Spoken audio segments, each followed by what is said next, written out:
Uttaranchal University, Dehradun, NAC A+ accredited university. Hi hello నమస్తే welcome to our channel మనం TV. నేను మీ శాన్వి. ఈ రోజు మనతో పాటు senior political analyst Adusumalli Srinivas గారు ఉన్నారు. ఆయనతో మాట్లాడి ప్రస్తుత రాజకీయాల గురించి తెలుసుకుందాం. హాయ్ సార్, నమస్తే. నమస్కారం అండి. సార్, ఇప్పుడు చూసుకుంటే చంద్రబాబు నాయుడు గారు మాటలు ఎవరు పట్టించుకోవట్లేదు కాబట్టి చంద్రబాబు నాయుడు గారు ప్యాకేజీలు ఇచ్చి పవన్ కళ్యాణ్ గారితో ఇంకో పక్క షర్మిల గారితో విమర్శలు చేపిస్తున్నారు అని రోజా గారు అంటున్నారు. మరి ఇది ఎంతవరకు నిజమంటారు? అంటే రోజా గారికి అలాగే అనిపించి ఉండొచ్చు. చంద్రబాబు నాయుడు గారు సరిగ్గా చెప్పట్లేదు అని అంటున్నారు, కానీ చంద్రబాబు గారు చాలా ఎక్కువ చెప్తారండి మామూలుగానే. ఇప్పుడు ఆయన అర్ధ గంటలో ముగించాల్సిన ప్రసంగం 45 నిమిషాల్లో ముగించాల్సిన ప్రసంగం గంట పావు పడుతుంది. అయితే గతంలో చంద్రబాబు నాయుడు గారి ప్రసంగాలు తీరు ఇటీవల కాలంలో ముఖ్యంగా 2019 నుంచి 2004 వరకు, అది అంతకన్నా ముఖ్యంగా ఈ గత 2 ఏళ్ల నుంచి చాలా షార్ప్గా ఉంటా వచ్చినాయి. ఇంకా ఈ మధ్యకాలంలో 6 నెలలు 4 నెలల నుంచి చూసుకుంటే కనుక చంద్రబాబు నాయుడు గారు ఏం చెప్పినా ఆసక్తిగా వింటున్నారు. ఆయన చెప్పే విషయాలని నమ్ముతున్నారు ముఖ్యంగా. ఎందుకంటే ఆయన చెప్పే కఠినమైన వాస్తవాలు, కళ్ళ ముందు జరుగుతున్న నిజాలు మనం చూస్తున్నాం కదా. ఇప్పుడు ఆయన సభలకి గతంలో ఎన్నడూ లేనంతగా విశేషమైన స్పందన లభిస్తూ ఉంది. సహజంగానే వాళ్ళ విపక్షాలు వాళ్ళ ప్రత్యర్థులు విమర్శిస్తారు, ఆయన సరిగ్గా చెప్పలేకపోతే. వాళ్ళు అలాగన్నారంటే ఖచ్చితంగా వీళ్ళు బాగా చెప్తున్నట్టు లెక్క. వాళ్ళు ఏమంటారు? Insider trading. TDP Chandrababu Naidu గారి హయాంలో ఇన్సైడర్ ట్రేడింగ్ చేశారని చెప్పారు, కానీ వీళ్ళు చేశారు అది వైజాగ్లో. పోలవరంలో అవినీతి ఉందని చెప్పారు, సరిగ్గా పని జరగట్లేదని చెప్పారు. వీళ్ళ హయాంలో పోలవరంలో అవినీతి పూర్తిగా ఉంది, దాన్ని రివర్స్ టెండరింగ్ ఇచ్చి వాళ్ళకి కావాల్సిన రెడ్డి గారికి ఇచ్చేసుకున్నాడు. ఏమండి, అలాగే సరిగ్గా కట్టలేదు. అంటే వాళ్ళు ఏది చెప్తే దాని రివర్స్లో ఆలోచించుకోవాలి మీరు. సామాజిక న్యాయం పాటిస్తాం మేము, కులం చూడడం, మతం చూడడం, ప్రాంతం చూడడం అని చెప్పాడు జగన్మోహన్ రెడ్డి గారు. ఖచ్చితంగా అయ్యే చూస్తారు. ప్రాంతం చూడమన్నాడు, ప్రాంతమే చూస్తున్నాడు. ఆ కోస్తా ప్రాంతం మీద ఆయన పగట్టాడు. కులం చూడమన్నాడు, ఖచ్చితంగా కులం చూడలేదు. కొన్ని సామాజిక వర్గాలని ఆయన ఇగ్నోర్ చేస్తున్నాడు. కొన్ని సామాజిక వర్గాలని ఆయన కావాలనుకున్న వాళ్ళని దబిడి కార్యక్రమం పెట్టాడు. వాళ్ళందరినీ చూశారు కదా, కళ్ళ ముందు కనపడుతుంది కదా. కాబట్టి వాళ్ళు ఏం చెప్పినా దాన్ని రివర్స్లో చూసుకోవాలి. ఇప్పుడు ఏంటి అంటే సినారియో ఎలాగుంది అంటే చంద్రబాబు నాయుడు గారే కానివ్వండి, లేదు అంటే షర్మిల గారే కానివ్వండి, లేదు అంటే పవన్ కళ్యాణ్ గారే కానివ్వండి, వీళ్ళందరూ కలిసి కావాలనే జగన్మోహన్ రెడ్డి గారిని టార్గెట్ చేశారు అన్న విధంగానే పోర్ట్రేట్ అవుతుంది. మరి కావాలని టార్గెట్ చేపితే ముద్దెట్టుకుంటారు ఆయన్ని. ఆయన ప్రత్యర్థి కదా. ఆయన చాలా బాగున్నావు, పొట్టుగా ఉన్నా కానీ ఐ హీల్స్ వేసుకుంటే పొడుగ్గా కనపడుతున్నావు అని చెప్తారా? ఏం చెప్తారు? నువ్వు పొట్టుడు కాబట్టి పొట్టుడు అని చెప్తారు. నీ ముఖం బాగోలేదు, వికృతంగా ఉందని చెప్తారు. బాగోపోతే నీ ముఖంలో విషపనం ఉందని చెప్తారు. నువ్వు క్రూరంగా వ్యవహరిస్తున్నావు అని చెప్తారు. అరాచకం చేస్తున్నావు అని చెప్తారు. లాండ్ ఆర్డర్ లేకుండా చేసామని చెప్తారు. అడ్డగోలుగా దోపిడీ చేసామని చెప్తారు. ఇది నిజాలు కదా. లేదంటే నువ్వు బలే చేస్తున్నావయ్యా, ఇసుకది విత్తనం ఇస్తున్నావు, నువ్వు మద్యం చాలా సావగ్గా మంచి నాణ్యమైన మద్యం అమ్ముతున్నావు, నువ్వు అందరినీ సమానంగా చూసుకుంటున్నావు అని చెప్తారా? చెప్పరు కదా. అంతే సింపుల్. వాళ్ళ ప్రత్యర్థులు అలాగే మాట్లాడతారు. అలాగే జగన్మోహన్ రెడ్డి గారు కూడా చంద్రబాబు గారిని విమర్శిస్తారు. రోజా గారు విమర్శించట్లేదా? దారుణంగా కుటుంబాలను వ్యక్తిగతంగా కూడా విమర్శిస్తున్నారు కదా. చేత ఈ విమర్శలో వాళ్ళు చేస్తారు, వీళ్ళు చేస్తారు. ఇందులో వాస్తవం ఉందనేటువంటి తెలుసుకోవటంలో మన విజ్ఞత, విచక్షణ, వివేకం, విజ్ఞానం వీటి మీద ఆధారపడి ఉంటుంది. ఇప్పుడు మేము కులం చూడమన్నాడు, ఆయన అదే చూస్తున్నాడు. పైనుంచి కిందకి రెడ్లే కదా. తీయండి ఆ లిస్ట్ తీయండి. సలహాదారుల దగ్గర నుంచి ముఖ్యమైన పదవులు, జిల్లా అధికారుల పదవులు ఎవరుంటారు? ఇదివరకు వాళ్ళు ఏం చెప్పారు? 36 మంది డిఎస్పీలు కమ్మాళ్ళు ఉన్నారని చెప్పారు. ఆ కమ్మవారు వీళ్ళు బుద్ధి లేదు వీళ్ళకి. ఎక్కడున్నారు చూపించరా అని కాలర్ వచ్చుకుని అడుగుంటే వాళ్ళ బొమ్మ అప్పుడే తెలిసేది. పోనాయని వదిలేసారు వీళ్ళు. ప్రజలు నమ్మర్లే అనుకున్నారు. వాళ్ళు అలాగే మాట్లాడతారు. వీళ్ళని విమర్శించారు, వాళ్ళు చేస్తారు ఆ పని. అర్థమైందండి? దళితుల మీద వాళ్ళ దౌర్జన్యాలు, దళిత అధికారులను వాడుకుని వదిలేశారు. సిఐడి డీజీ సునీల్ కుమార్ గారిని ఏం చేశారు? ఆయన ఎక్కడున్నాడు ఇప్పుడు? ఆయన చేత ఎంత అరాచకం చేయించారు. ఆయన మంచోడు, నిజంగానే ఆయన దళిత సమాజం కోసం పాటుపడ్డాడు.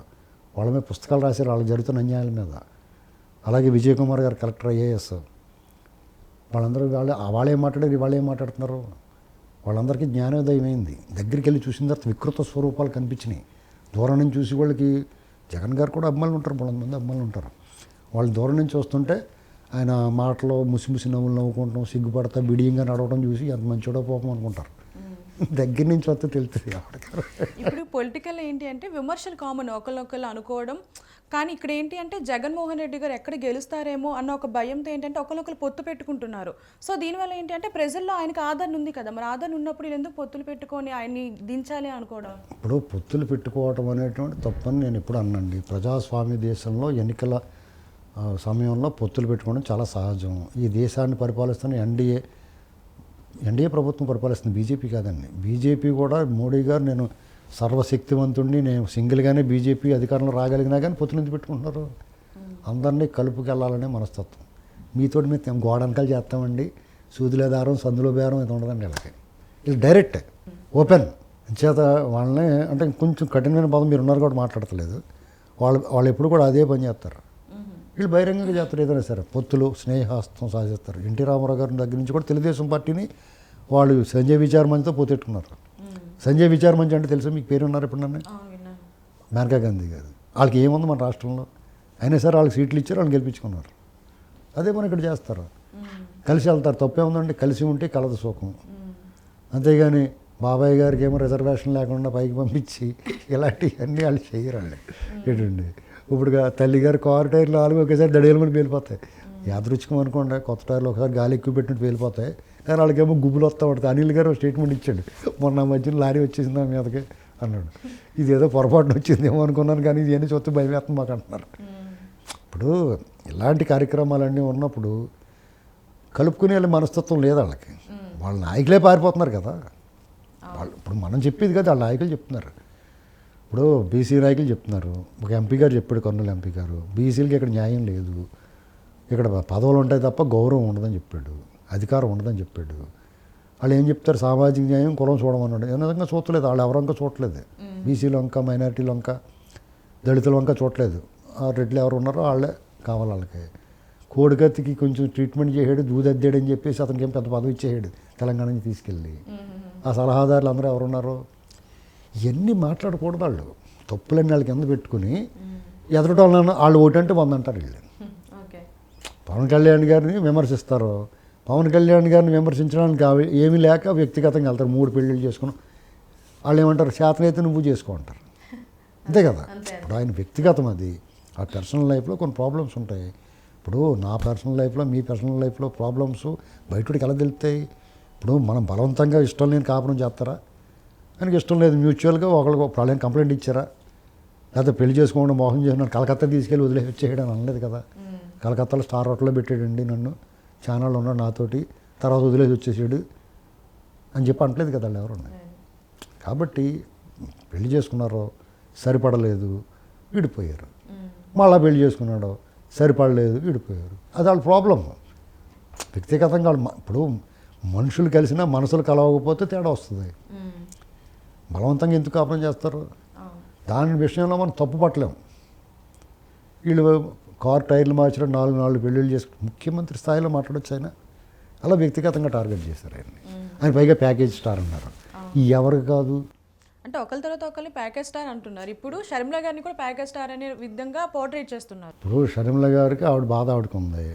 కుటుంబంలో ఆవిడ దక్కాల్సిన గౌరవం, ఆస్తిలో వాటా, అధికారంలో భాగం రాలేదు ఆవిడకి. ఆవిడ హక్కు ఉంది కదా. ఇప్పుడు వాళ్ళ నాన్నగారు ముఖ్యమంత్రిగా ఉండగా దొబ్బేశారు వీళ్ళంతానే. ఇదంతానే వాళ్ళ నాన్నగారు ముఖ్యమంత్రి అవ్వకముందు వీళ్ళు ఎవరో, వీళ్ళకి ఏముంది? ఇప్పుడున్నంత ఉందా వాళ్ళకి? అప్పుడు వీళ్ళు ఏ వ్యాపారం చేసాడు, సంపాదించాడు, ఏ కట్లు కొట్టాడు, ఏ ఇటు మట్టి మోసాడు అని చెప్పేసి సంపాదించాడు. వాళ్ళ నాన్నగారు ఉండగాం కదా. సత్యరామలింగరాజు గారు ఇలాంటి వాళ్ళందరూ మడతెట్టేసి కాంట్రాక్టర్లకు మొబైలైజ్ అడ్వాన్స్లు ఇచ్చేసి వెంటనే పట్టుకెళ్ళి ఆయనకి అప్పచెప్పేసేవారు. లేపాక్షి భూములు ఇవన్నీ కొలగొట్టేసి ఆ గాలి జనార్దన్ రెడ్డి, ఈ బ్యాచ్ అంతా దొంగోళ్ళు అండి వీళ్ళందరూ ఉన్నాయి. వీళ్ళకి కనపడరు. వీళ్ళకి ఈ మేధావులకి చాలామంది కూర్చొని బాచిపెట్లు వేసి కూర్చొని చెప్తూ ఉంటారు. నేతలు ఇలా కూర్చుని ఇలా కూర్చుని ఓం నమ శివాయ అని మాట్లాడుతూ చెప్తూ ఉంటారు బ్యాచ్. వాళ్ళకి ఏమి కనపడ. అమరావతి మీద ఎడతారు. అమరావతిని భ్రమరావతి అంటాడు. అమరావతిని భ్రమరావతి అన్న పాము, ఆ కట్లపాము, మెట్ల దగ్గర కట్లపాము లేపాక్షి భూముల గురించి మాట్లాడాలి.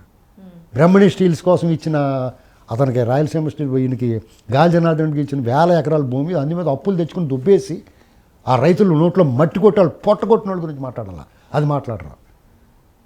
వీళ్ళు ఒకటంటే 100 అంటాం, 100 మళ్ళీ మాట్లాడితే 1000 అంటాం. మూసుకుని వాళ్ళ పనులు చేసుకోమని. మేము ఈ పని చేసాం, మాకు ఓటేయండి అని అడగండి ఎవరన్నా. పార్టీలే కాదు, మేము మాట్లాడతాం.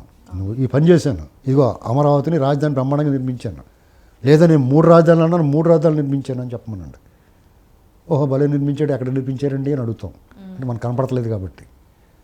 పలానా చోటగా నిర్మించాను అన్నాడు, వెళ్ళి చూస్తాం టికెట్ పెట్టుకుని వెళ్ళి. అంతేగాని వాళ్ళు మాకు హైదరాబాద్ ఇంకో 10 ఏళ్ళు ఏమండే, మద్రాసు ఏం పాపం చేసిందండి పాపం, మద్రాసుని కూడా అడగొచ్చు కదా. ఉమ్మడి మద్రాసు రాష్ట్రంలో మనకు మద్రాసు కూడా ఉందో. మేము అవన్నీ తూచండి ఇప్పుడు వరకు జరిగినాయి. హైదరాబాదు కావాలి మాకు ఇంకా 10 ఏళ్ళు, ఇక్కడ బార్డర్ కాబట్టి, నెల్లూరు వాటికి చిత్తూరుకి బార్డర్ కాబట్టి మద్రాసు కావాలి, అలాగే అనంతపురానికి కర్నూలు వాటికి బార్డర్ కాబట్టి బెంగళూరు కావాలి. ఎప్పుడో పూర్వం మద్రాసు ప్రెసిడెన్సీలో బరంపురం అది ఉంది కాబట్టి అని ఒరిస్సా భువనేశ్వర్ కూడా తలకో 2 ఏళ్ళు చొప్పున ఇచ్చేస్తే మాకు సిగ్గు లేదు, మాకు బుద్ధి లేదు, మాకు బుర్ర లేదు, మాకు దొంగతనం అంటే వచ్చు, ఇసుక మధ్యలోనూ భూములు దొబ్బేస్తాం తప్ప ఈ పరిపాలనలో కట్టడం మాకు రాదు, అందాక వాళ్ళ కాళ్ళకాడ ఎడుతాం మేము అని చెప్తే ఓపెన్గానే అది దొమ్ము. 5 ఏళ్ళు గడిపేసి ఇక్కడే రాజధాని ఉంటుంది, మేము ఇక్కడ ఇల్లు కట్టుకున్నాం అని చెప్పి ప్రజలు మోసం చేసి చీటర్స్ వెళ్ళారు, పచ్చి మోసగాళ్ళు. పార్టీలు కూడా ఏమైనా మాట్లాడుకునే ఉన్నాయి. తెలుగుదేశం వాళ్ళని విమర్శించుకుంటారు, మేము పబ్లిక్, మేము మాట్లాడతాం, మేము ప్రశ్నిస్తాం, మేము నిలదీస్తాం.